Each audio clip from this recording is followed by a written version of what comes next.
So hello everyone, welcome back to my channel Code Faha. So friends, in today's video we are going to see about the date time range function, like how we can deal with the date time analysis, date time range. This thing I'm going to tell you about in today's video.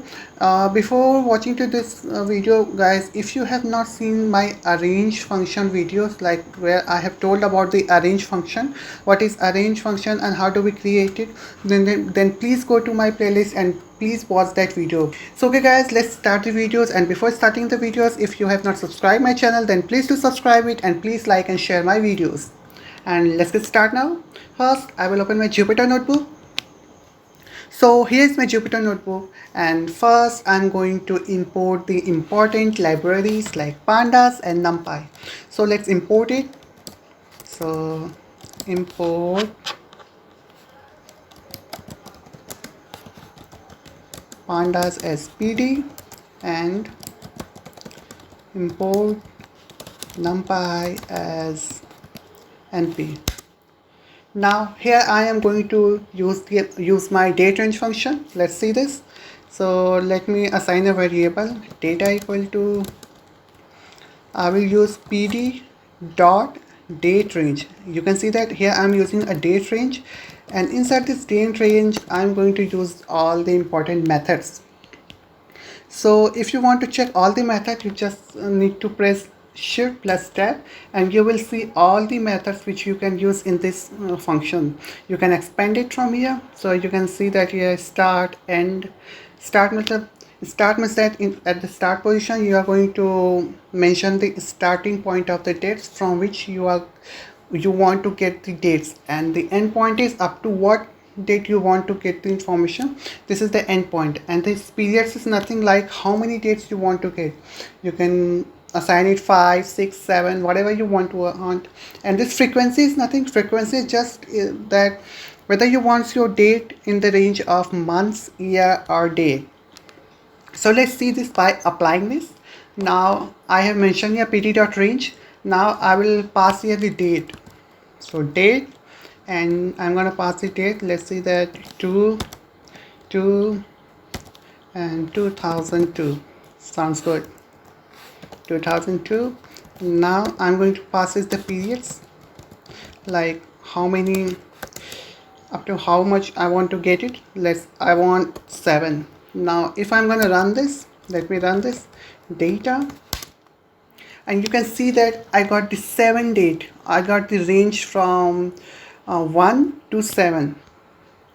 That is, you can count it here, 1 2 3 4 5 6 7, and I got the values from 2002, that is year, 2 month and date. 2 3 4 5 6 7 8, because I have mentioned here I want from 2 to till 7 range. Now this is about the periods.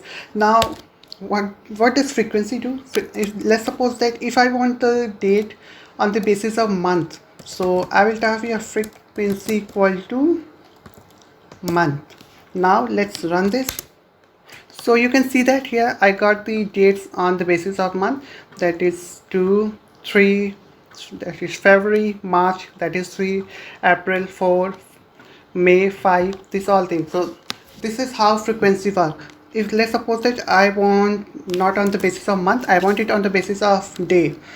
So I'll put it a day. Let's run this, and you can see that I got it on the basis of date. This 2 3 4 5 6 7 8. So this is, in this way you can get it. And if you want it on year, so you just type it y, run this, and you will get the date range on the basis of year, like 2002, 2003, 2004, 5 6 7 8, and so on. Now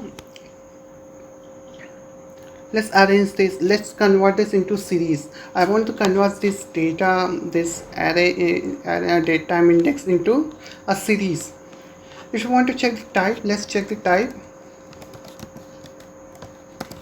type of this data. So you can see that it's a date time index. This is how you can check the type of the data. This is a date type index. Let's remove this. Now let's turn this into a series. So what I will do, I will just type here t equal to pd dot series se, and I will pass here, sorry, to convert it into series I will pass this data, this variable which I have created here inside the pd dot series, and my that date time index has been converted into a series in the form of series. Let's suppose that I want to name my own indexes. Let's suppose that I want to change the index name. So what you can do here is that you can pass here indexes, index equal to, and again your own index name.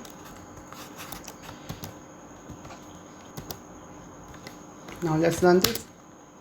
You can see that here my index name has been changed here, and this is how you can convert your this datetime indexes into series, and you can also assign your own index name.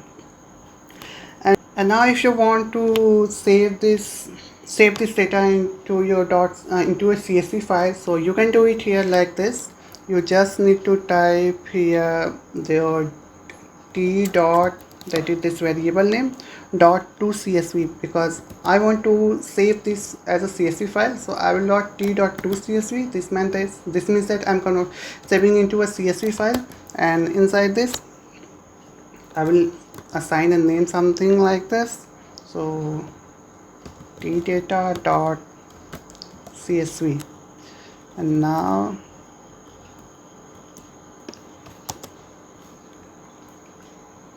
so here you can see that our data has been saved into a .csv file. So okay guys, this was all about datetime range function, like datetime indexes, how you can create a date range function, about the frequencies and periods which you are going to use in that function, and how can you convert your date index into a series, and how you can assign your own indexes. So okay guys, and here I have also told you how you can save your data into form of CSV files. You just need to do this, and your data will be saved in the form of a CSV file. So okay guys, this was all about today's video, and please guys, if you have not subscribed my channel, then please do subscribe it, and please like and share my video. Okay guys, I'll see you in the next video.